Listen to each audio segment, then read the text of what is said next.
Okay, so hey everyone, this side Krish, come back with another new video. Now today in this video, I'm going to show you how we can install and set up Winlator in Snapdragon processor. If you're having a Snapdragon processor, if you want to set up Winlator in your device, then you can watch this video. Before starting this video, if you haven't subscribed this channel, then subscribe it. First of all, you have to open any browser and search your Winlator GitHub and tap on first link. After that, you have to tap on releases. Then you can notice here all these type of changes in version 11 here. So first of all, you have to install Winlator APK from GitHub. It's official source of Winlator. Then I recommend to install the Winlator from GitHub here. First, install this application in your device. After that, you have to install this application after downloading, and then this type of error appear here. So simply you have to tap on more detail and tap on install anyway. Then open this application and allow all permission here. After that, it will take around 5 to 10 seconds here. After that, you have to tap on plus icon on top corner. Then this type of interface appear here. So here you can notice here screen size.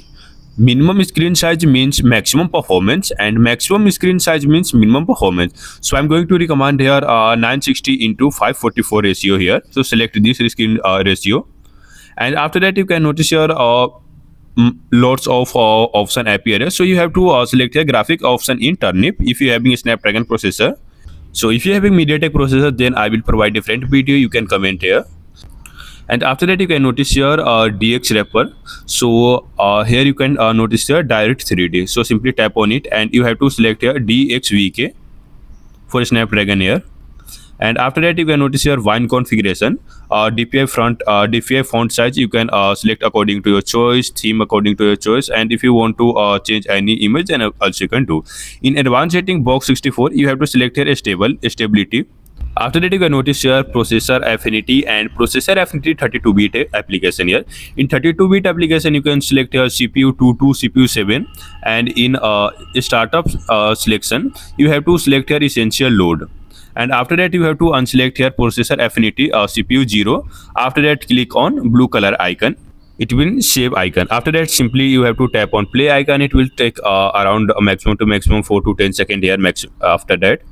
And you can notice that this type of interface appear here. So you can select any game here like GTA 5 or any other PC games, and you can run here. That's all about today's video. If you got this video helpful, then like this video and subscribe this channel. If you want this same video for MediaTek processor, then you can comment here. If you want to gaming testing video, then also you can comment here. Thanks for watching.